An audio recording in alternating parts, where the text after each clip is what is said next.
बिस्मिल्लाहिर्रहमानिर्रहीम। अस्सलाम वालेकुम व्यूअर्स, मैं हूँ आपकी होस्ट शिज़ा उफ़क़ और एक बार फिर से आपकी खिदमत में हाज़िर हूँ। तो आप देख रहे हैं मेरा channel kitchen with second wife. तो आज हम बनाने वाले हैं पोटैटो स्नैक्स, आलू के पकोड़े या फिर आलू की कटलेट, कुछ भी कह सकते हैं इसको। तो सबसे पहले बिस्मिल्लाहिर्रहमानिर्रहीम 4 से 5 खाने के चम्मच मैं यहाँ पर ले रही हूँ बेसन के, और इसमें शामिल करने लगी हूँ 1 चाय का चम्मच कुटी हुई लाल मिर्च और साथ में धनिया पाउडर सेम क्वांटिटी में, और सेम क्वांटिटी यानी कि 1 चाय का चम्मच नमक, 1 पिंच हल्दी का, और यहाँ पे जो है मैंने ऐड किया है यहाँ पे अजवाइन का, थोड़ी सी अजवाइन, और चाट मसाला आधा चाय का चम्मच, और यहाँ पे मेरे पास है ज़ीरा, और ज़ीरा मैंने बस थोड़ा सा हाथ हथेली पे मसल के अच्छे से इसमें ऐड कर दिया। इससे इसका टेस्ट बहुत ही अच्छा हो जाता है। अजवाइन और ज़ीरे से इसका जायका मज़ीद अच्छा हो जाएगा। तो यहाँ पे बस हल्का हल्का सा पानी डाल के हमने इसको गाढ़ा सा पेस्ट बना लेना है। बहुत ज़्यादा पतला नहीं करना, वरना आलूओं पे ये टिकेगा नहीं, भाग जाएगा। तो इसलिए यहाँ पे इसको बहुत थोड़ा सा गाढ़ा करना है हमने। तकरीबन 4 से 5 खाने के चम्मच पानी इस्तेमाल होगा इसमें, बहुत ज़्यादा नहीं, बिल्कुल ऐसे जैसे गाढ़ा गाढ़ा सा। तमाम अपने आलू उठा के जो हमने कटिंग की थी गोल गोल शेप में, वो इसमें ऐड करने लगी हूँ। इनको अच्छे से हम मिक्स कर लेते हैं। तमाम सारे आलू इसमें अच्छे से डिप हो गए हैं।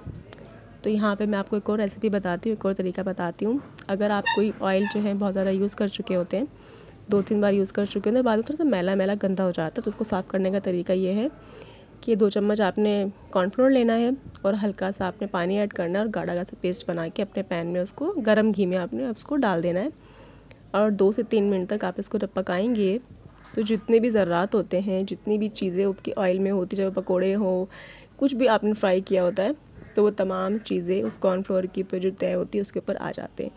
जैसे कि आप यहाँ पे देख रहे हैं, जितने भी यहाँ पे जो कीड़े मकोड़े हैं, सॉरी से मैंने यहाँ पे पकोड़े फ्राई किए थे इस ऑयल में, तो जितने भी उसके जो चूरा चूरा सा था, वो देखें इसकी नीचे वाली लेयर पे बिल्कुल आके चिपक चुके हैं।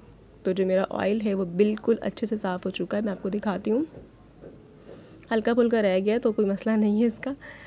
तो ये बिल्कुल जो है हमारा ऑयल बिल्कुल साफ़ हो चुका है। ये देखें, इसकी नीचे वाली तह पे तमाम पकौड़ों की जो चीज़ें थी वो आ चुकी हैं, और यहाँ पे मेरा ऑयल बिल्कुल अच्छे से साफ़ हो चुका है। तो मैंने आपको बहुत अच्छी चीज़ बताई है, इसको ज़रूर ट्राई कीजिएगा। ऐसे आपको अपना कुकिंग ऑयल जो है वो ख़राब नहीं होगा, वेस्ट नहीं होगा, आप बार बार यूज़ कर सकते हैं। तो यहाँ पर हमने ऑयल को अच्छे से गर्म कर लेना है, और अपने आलूओं को 1 बाय 1 उठा के इसमें डिप कर देना है। एक दफ़ा आपने आंच को हल्का सा तेज़ करना है, उसके बाद अपने मीडियम आंच पर इनको पकाना है, ताकि आलू जो है हमारे कच्चे ना रहें।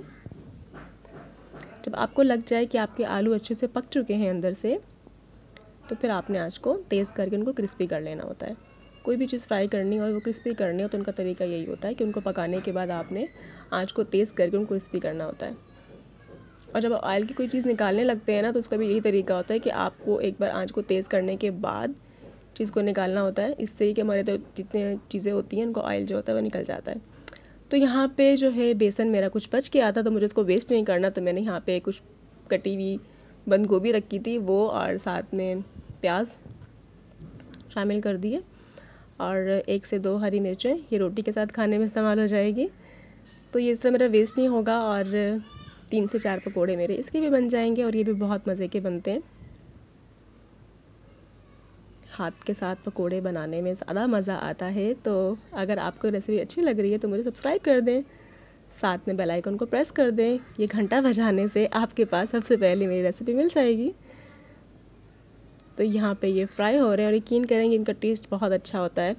नाश्ते में, शाम की चाय में आप इसको जब दिल चाय इस्तेमाल कर सकते हैं। तो यहाँ पे हमारे कुछ पकोड़े फ्राई हो चुके हैं, तो इसको मैं निकाल लेती हूँ और बाकियों को फ्राई होने के लिए रख देती हूँ। तो मेरे तकरीबन तमाम पकोड़े जो है अच्छे से फ्राई हो चुके हैं, और उसके ऊपर मैंने चाट मसाला छिड़क दिया है, और अब शाम की चाय मैं छत पे बैठ के एंजॉय करने वाली हूँ। तो बहुत मज़े के, बहुत ही चटपटे से हमारी ये चीज़ें बन के तैयार हो चुकी हैं। तो जहाँ रहें खुश रहें, दुआ में याद रखें। इंशाल्लाह बहुत जल्द मुलाकात होगी अगली रेसिपी के साथ। अल्लाह हाफ़िज़।